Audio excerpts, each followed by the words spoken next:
అందరికీ నమస్కారం। ఈ రోజు మన ఛానల్లో ఈ 2024వ సంవత్సరంలో ఆషాఢ మాసం ఎప్పుడు వచ్చింది, దాని ప్రారంభ ముగింపు తేదీలు ఎప్పటి నుండి ఎప్పటి వరకు, అలాగే ఈ ఆషాఢ మాసం విశిష్టత, ఈ మాసంలోనే గోరింటాకు ఎందుకు పెట్టుకోవాలి, అలాగే కొత్తగా పెళ్ళైన వారు ఎందుకు దూరంగా ఉండాలి, అలాగే ఈ మాసంలో వచ్చే ముఖ్యమైన పండుగల గురించిన విశేషాలు ఈరోజు మనం ఈ వీడియో ద్వారా తెలుసుకుందాం।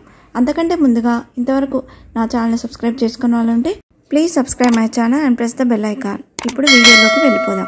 తెలుగు మాసాల్లో వచ్చే 4వ మాసమే ఆషాఢ మాసం। జ్యోతిష శాస్త్రం ప్రకారం దక్షిణాయన ప్రారంభ మాసం ఆషాఢం। పౌర్ణమి రోజున ఉత్తరాషాఢ నక్షత్రం వచ్చినందున ఈ మాసానికి ఆషాఢ మాసం అని పేరు। వర్షాల ప్రారంభానికి ఇది సంకేతం। శ్రీ మహావిష్ణువుకు ఎంతో ప్రీతికరమైన శయన ఏకాదశి, తొలి ఏకాదశి ఈ మాసంలోనే మొదలవుతుంది। ఆషాఢం నుంచి మహావిష్ణువు యోగనిద్రలో ఉండటంతో ఈ మాసంలో వచ్చే ఏకాదశిని శయన ఏకాదశి అంటారు। ఈ మాసాన్ని శూన్యమాసం అని కూడా అంటారు। ఆషాఢ మాసం మంచిది కాదనే భావన చాలా మందిలో ఉంది। ఈ మాసంలో ఏ మంచి పని జరపడానికి ఇష్టపడరు। వివాహాలు, గృహప్రవేశాలు, నామకరణం, ఉపనయనాల వంటి శుభకార్యాలు ఈ మాసంలో నిర్వహించరు। కానీ శుభకార్యాలు జరిపించడంత మాత్రాన ఆషాఢ మాసం వ్రతాలకు, పూజలకు పనికిరానిదేం కాదు। ఈ మాసం పూజలకు, తీర్థయాత్రలకు అనుకూలమైన మాసం।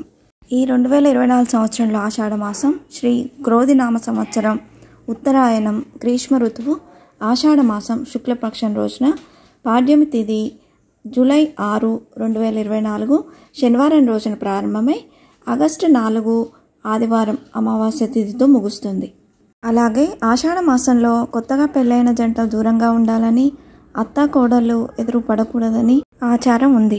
దీని వెనుక కూడా శాస్త్రీయపరమైన కారణాలు ఉన్నాయని పెద్దలు చెప్తారు। ఈ క్రమంలో వధువును పుట్టింటికి తీసుకెళ్లే ఆచారం ఇప్పటికీ కనిపిస్తుంది। ఎందుకంటే ఈ మాసంలో స్త్రీ నెల తప్పితే 9 నెలల తర్వాత అంటే మార్చి నుంచి మే మధ్య కాలంలో ప్రసవం జరుగుతుంది। ఈ సమయంలో ఉష్ణోగ్రతలు బాగా ఎక్కువ ఉంటాయి కాబట్టి పుట్టిన శిశువుకి ఈ వేడి వాతావరణం బాగా ఇబ్బందిగా ఉంటుంది కాబట్టి ఈ సంప్రదాయాన్ని ఆచరించారు।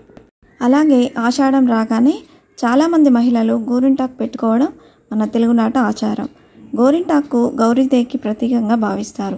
ఈ మాసంలో అధిక వర్షాలతో నీటిలో మార్పులు చోటు చేసుకుంటాయి। క్రిములు, రోగాలు పెరిగే మాసం కూడా ఇదే। అందువల్ల మహిళలు నీటితో ఎక్కువగా పనిచేయడంతో ఈ గోరింటాకు పెట్టుకుంటే వారు అనారోగ్యం బారిన పడకుండా ఉంటారని ఆయుర్వేదం తెలియజేస్తుంది।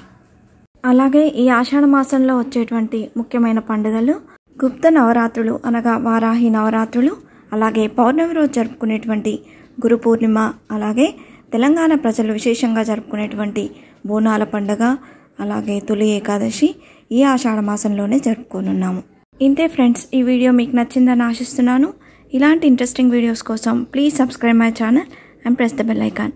అలాగే లైక్ చేయండి, షేర్ చేయండి। మీకు ఏమైనా సందేహం ఉంటే నా కమెంట్ బాక్స్లో పోస్ట్ చేయండి। Thanks for watching.